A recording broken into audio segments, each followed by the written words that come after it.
Media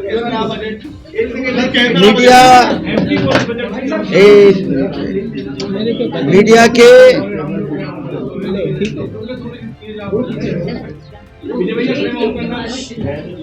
media के सब मित्रों को नमस्कार।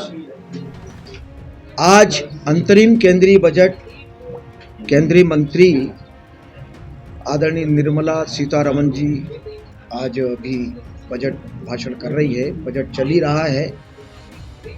यह विकसित भारत की झलक इस अंतरिम बजट में दिखाई दे रही है और विशेष तौर से $5 ट्रिलियन की अर्थव्यवस्था का भी इसमें जो लक्ष्य रखा है उसकी पूर्ति होते हुए इस अंतरिम बजट में दिखाई दे रही है कि वह लक्ष्य पूरा होगा।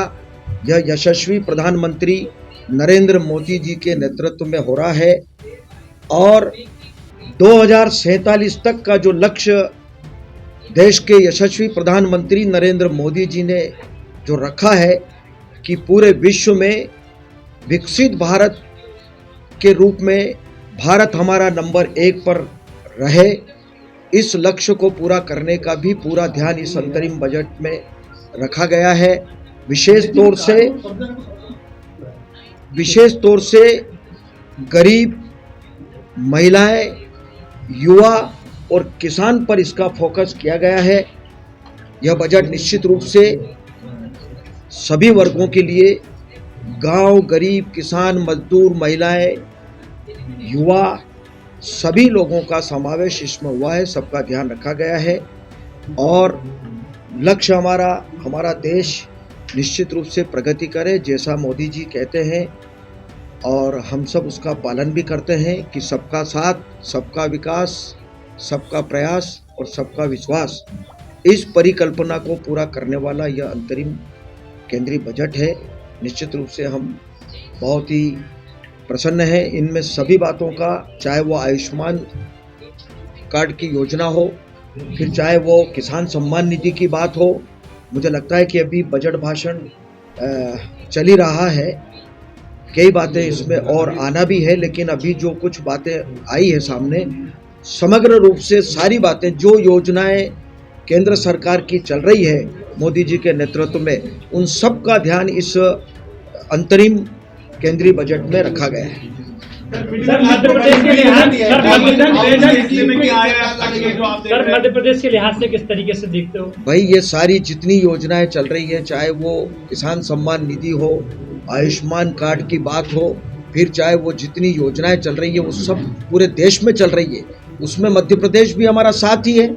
इसलिए जो कुछ बजट में आ रहा है वो मध्य प्रदेश में भी उसका लाभ मिलेगा और इन सब बातों का ध्यान रखा गया है। अब मेन बजट जब आएगा तब उसके बाद में कई चीजें सामने आएंगी। बिल्कुल सभी का, मैंने कहा कि मिडिल क्लास का भी, जो गरीब है उनका भी, किसान का भी, युवा का भी, महिलाओं का भी, सभी क्लास के लोगों का इस अंतरिम केंद्रीय बजट में ध्यान रखा गया है।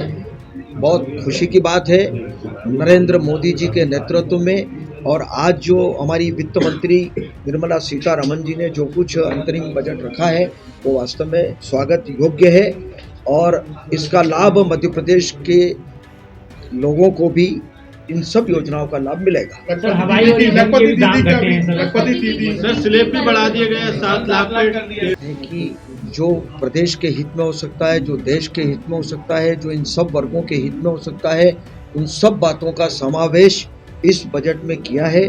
सर्वस्पर्शी यह अंतरिम केंद्रीय बजट है, स्वागत योग्य है। हम निर्मला सीतारमण जी का भी स्वागत करते हैं और केंद्रीय हमारे देश के यशस्वी प्रधानमंत्री नरेंद्र मोदी जी के नेतृत्व में जो लक्ष्य, बहुत बड़ा लक्ष्य है कि 2047 तक हम हिंदुस्तान को विकसित भारत के रूप में नंबर 1 पर लाएंगे। यह बहुत बड़ा लक्ष्य है, उसमें हम सब मिलकर के मदद करेंगे। प्रदेश सरकार भी उनके साथ खड़ी है और हम भी उसमें पूरा सहयोग करेंगे। सर आने वाले समय में मध्य प्रदेश का बजट भी आना है, तो क्या क्या वो चीजें? अभी सेकंड सप्लीमेंट्री आएगा, मेन बजट के बाद में फर्स्ट सप्लीमेंट्री आया था और फिर दूसरा सेकंड सप्लीमेंट्री बजट आएगा, फिर लेखानुदान आएगा।